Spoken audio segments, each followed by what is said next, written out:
En aquest vídeo us parlarem de com adquirir de manera experimental la noció d'arrel quadrada. Fer l'arrel quadrada és l'operació inversa de fer el quadrat. És fer l'operació per trobar un número del qual en coneixem el seu quadrat.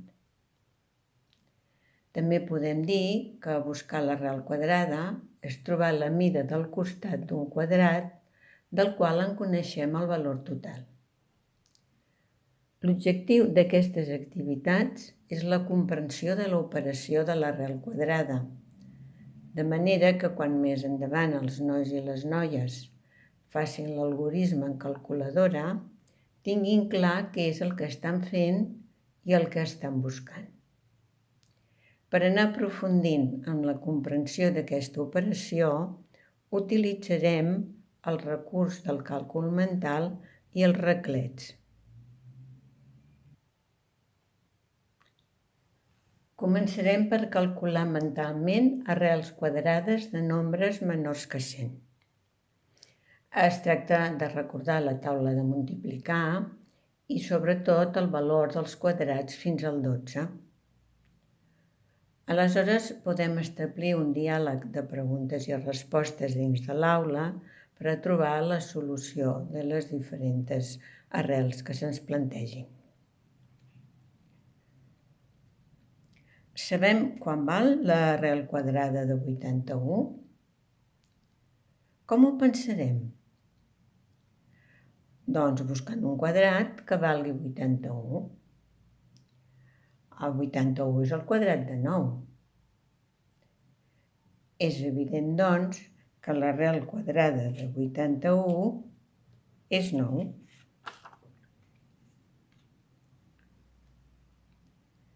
Ara volem saber l'arrel quadrada de 70, però no hi ha cap quadrat que valgui 70. El més proper i més petit que 70 és 64, que és el quadrat de 8. Per tant, hem de pensar que el resultat és 8 i queda un residu de 64 a 70, o sigui 6.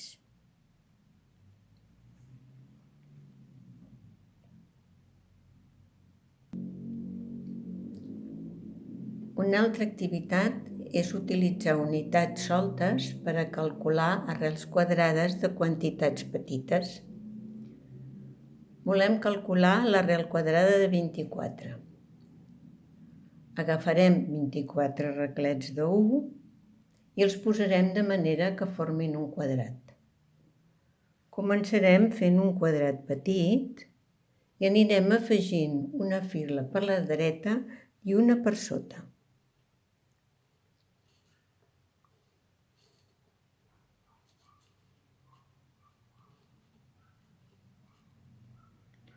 Tot això ajuda a interioritzar la naturalesa dels quadrats i, per tant, de l'arrel quadrada.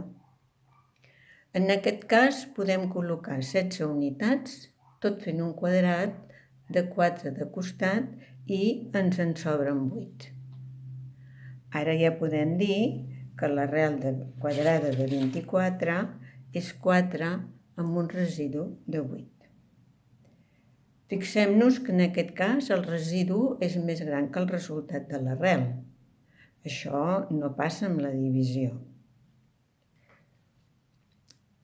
També podem aprofitar per ensenyar als nois i noies el signe que fem servir per escriure la nova operació.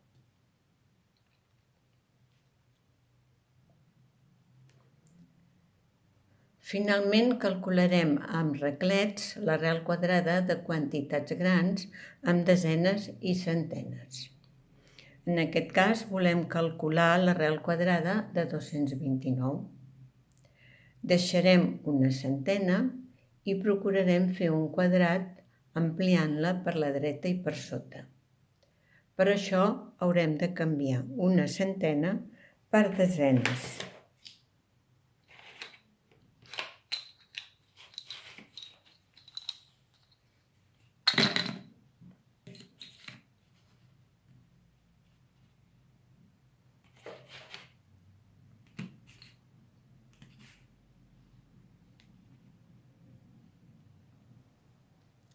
Ara necessitem 25 unitats per omplir el quadrat de la cantonada. Canviem els reglets que ens queden per reglets de 5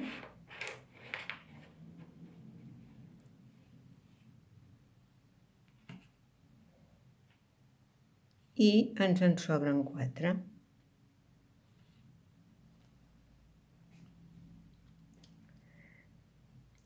El costat del quadrat és 15. Per tant, podem dir que el resultat de l'arrel quadrada és 15 amb un residu de 4 unitats.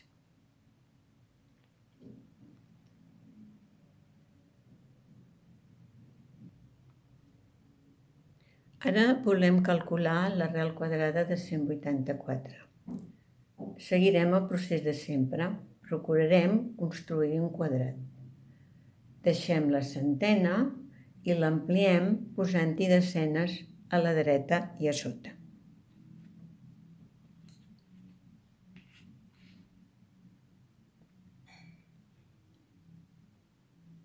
Ara ens cal omplir el quadrat de la cantonada amb 9 unitats. Per això canviarem una desena amb reglets de 3 i una unitat solta.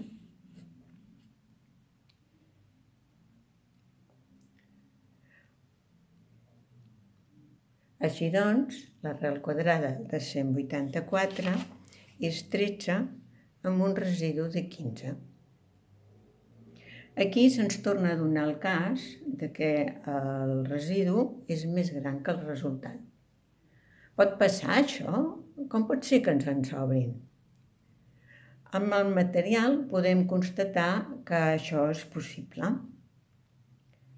Què necessitem per afegir una unitat al resultat? Hauríem d'augmentar en una unitat el costat del quadrat. Què vol dir això? Això vol dir afegir 2 files de 13, una a la dreta i una altra a sota, més una unitat solta a la cantonada. Tot plegat, 27. Aquestes unitats no les tenim, només en tenim 15. Per tant, pot ser que el residu sigui més gran que el resultat. I fins aquí el concepte d'arrel quadrada.